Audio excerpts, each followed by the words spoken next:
Alright guys, so it's time for valve springs apparently. Um, Took it to the dyno session, took it to a couple track outings, found out the car wasn't what it should have been doing, and found out we were losing timing somewhere. Well, we got our timing back. It was out 18 degrees. 18 degrees is worth 200 horse apparently on a big block. So none of us figured we'd even look at the timing because there was no reason anybody changed it before. It was already set and there was no reason to mess with it. So we never even checked for it. But during one of the health checks on the motor at the dyno, we found out it needed new valve springs already. So I just wanted to show you a little bit of a video of how I change a valve spring and some of the tools that make it easier. So I'll do my best here. Trying to do this myself, so everything's a little oily, obviously. So I'll show you what I got. So I'm using Jessel shaft mount rockers. They're just a Sportsman series. They're economical, they work just fine. But what I like about these, they're on these individual stands, and you can take the rocker off the stand without even changing the lash. Now it's something you probably want to check whenever you put everything back together, but you don't even touch the lash adjuster up here. So let's get started. See if I can stay out of the way of the camera. So first things first, get a little bump button, bring it up top dead center. I have this little nifty camera that I use, or you can just look at the degree wheel. You find a spark plug hole, run a little camera down into the spark plug hole, get your bump button, rotate the motor over. I think I just went by it just a little bit, you know.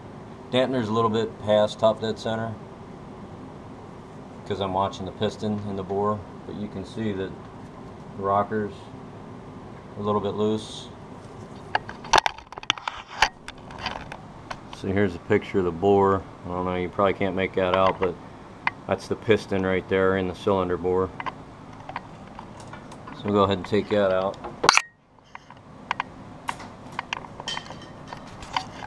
So now that I did that, sit back up here. Then I run an air line into the cylinder hole.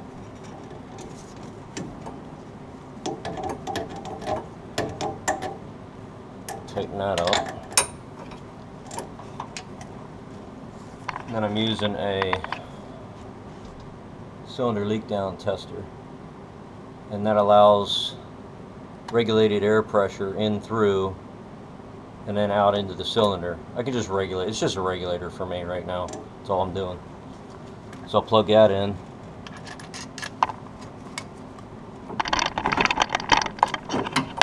Like I said, air's already hooked up. It's just using this as a regulator. Like I said, everything's oily. It's pretty slippery. So some of the cool tools that you might need for this job.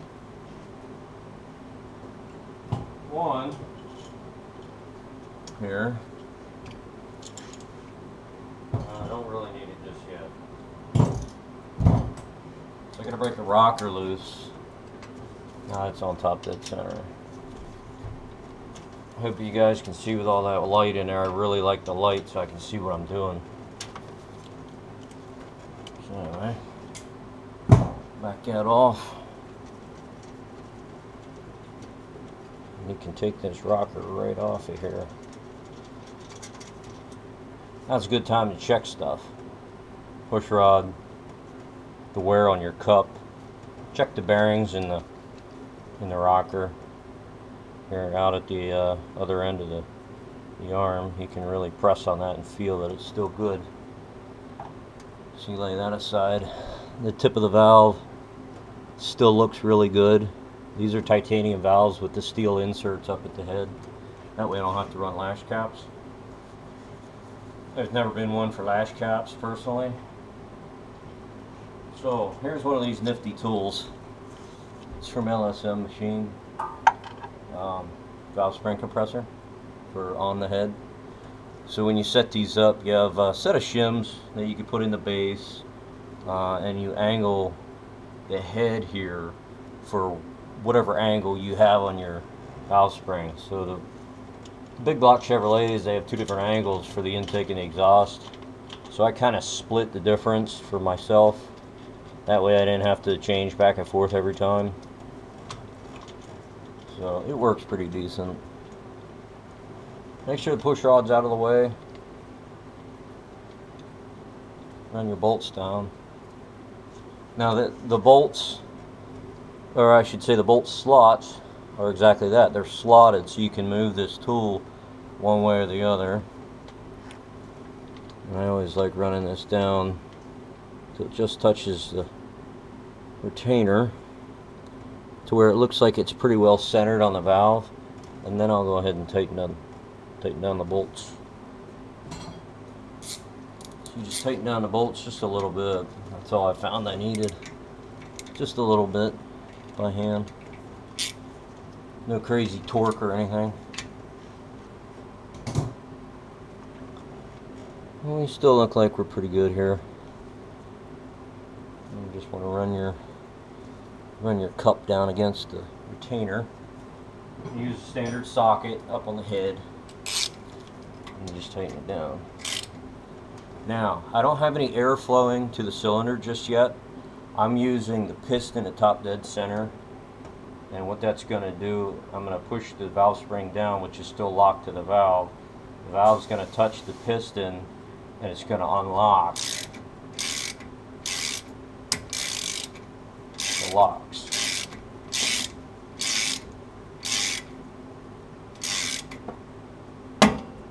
Now, obviously you could hear that probably. So that's unlocking the wedge, the taper of the locks. So then I get your trusty magnet. You go in here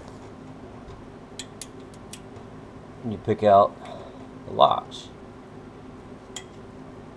Now these are a 10-degree lock. It's a good idea to check them, make sure they're still good. Make sure there's nothing funky going on. And then your tool, just back it off.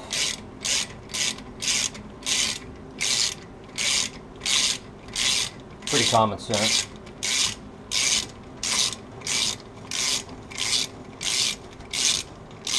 It's unfortunate these springs didn't seem to last too long, but that's the name of the game. So then you raise up your tool here so you have room to get out by the valve stem. So you pull off your spring. Now you can see the valve stem still sitting down here. Now's when I turn the air on, and I'll only increase the air to about 10 pounds. See, so right now I can move that valve stem up and down. I get my hand out of the way. I can move that valve stem up and down. But once I pull up, now I can't push it back down unless I really try. So that just holds it there for me. That's all I'm using the air for. Try to grab this camera here. It's all slippery now. Go over to this mess. So another little tidbit here.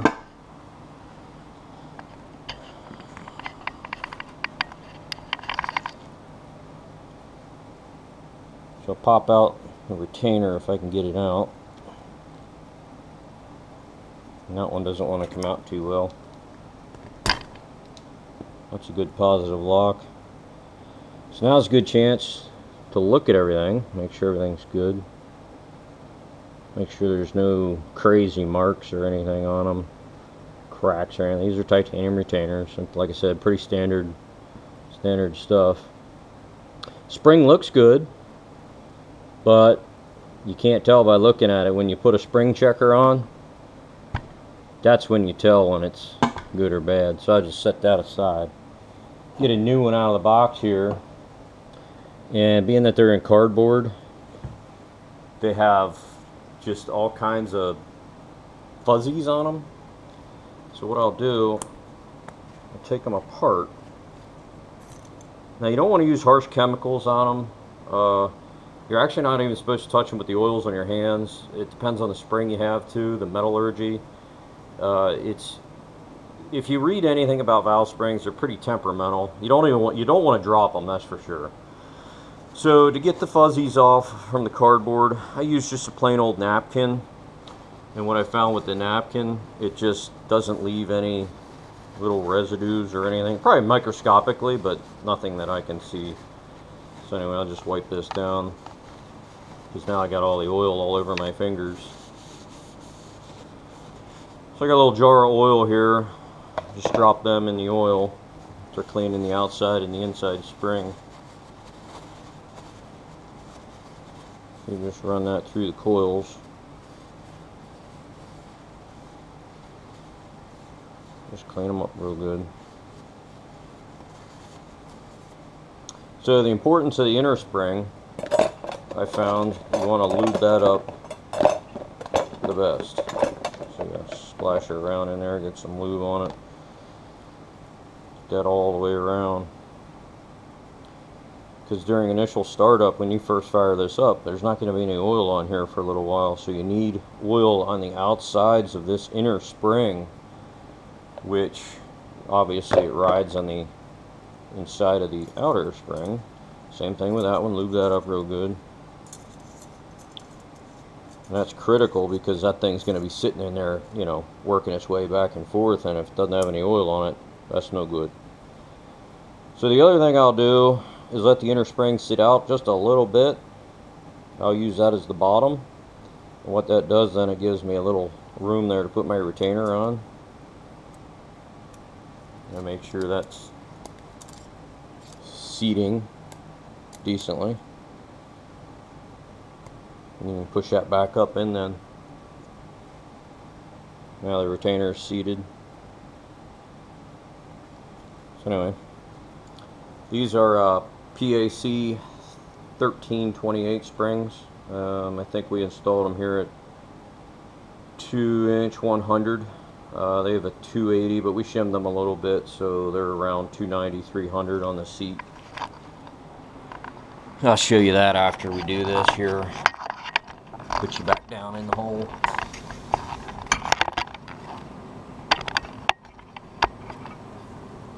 So, you're going to run your tool back up. All these tools, you know, you can get them anywhere, basically jigs, Summit. This one's from LSM, great company to work for, I hear, and they really take care of their people. So, that's always good. Made in the USA too, and that's one of the reasons I love them. So, bring this back down on top.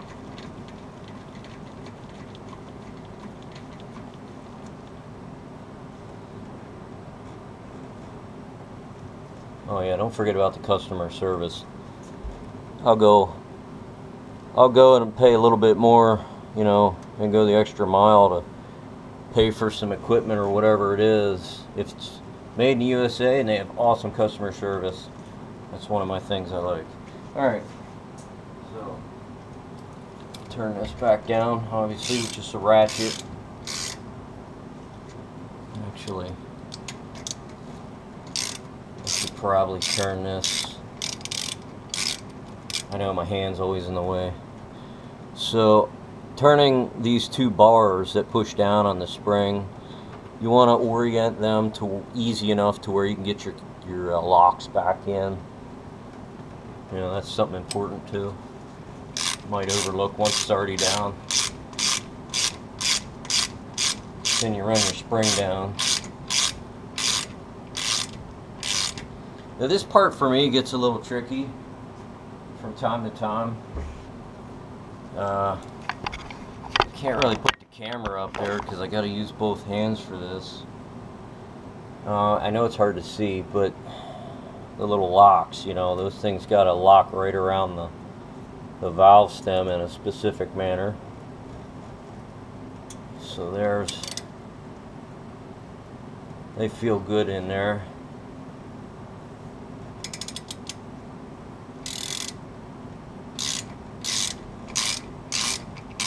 Now you can tell whenever the retainer comes up and around the locks how they seat. So there's the spring. Now I can go ahead and pop the tool off. Valve spring compressor tool.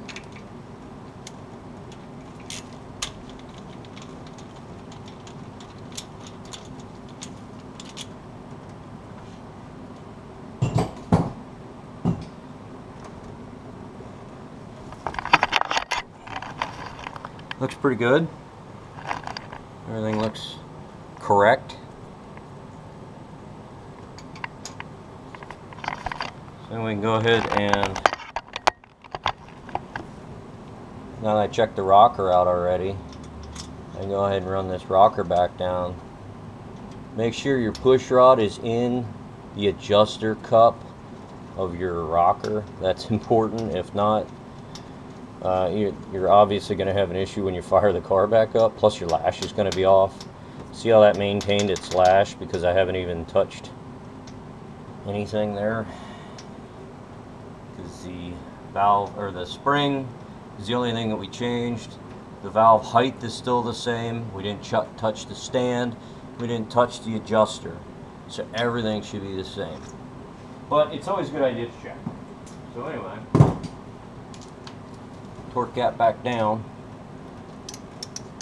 Jessel has a torque spec. Since this just has oil on it, I'm not using the Moly lube. I think Moly lube's like 21 foot-pounds, but if you use 30 weight oil or just motor oil, then it's 35 foot-pounds. So I went with 35. And then you get out this special tool, another great tool from LSM. See the gauge. You can get these in different pounds. This one goes from 0 to 600, and that's just for the seat pressure. So this also has specific shims that you put in here to space this holder away, depending on the heads that you have. And you can also change the angle of everything here. It's got different slot holes here to change for the geometry. So anyway, bring the camera back up a little here. This part here sits on the back of the rocker. It's pretty cool. There's a little spot here cut out for the push rod. So you just basically want to make sure everything is straight. I'll try to hold the camera while I'm doing this to give you an idea of what everything looks like. So when you pull, see if I can hold that still. I am getting oil everywhere. So when you pull that, you pull it back just far enough to where you can feel the valve come off the seat. And probably a good idea to turn the air off out of the cylinder so you're not getting any false reading. So I turned the air off, so I'll pull it back, and right where you feel it come off the seat, you'll see the needle bounce. So that's about 280 right there. 280 on the seat pressure. So now I'll write that down in my book and make a log of the number 3 exhaust, when I put the springs on and what the poundage is. So next time I go to run lash on the valves, I'll get this nifty little tool out here and then I'll check pressures. That's a good way to keep up on your valve train so you don't have any boo-boos.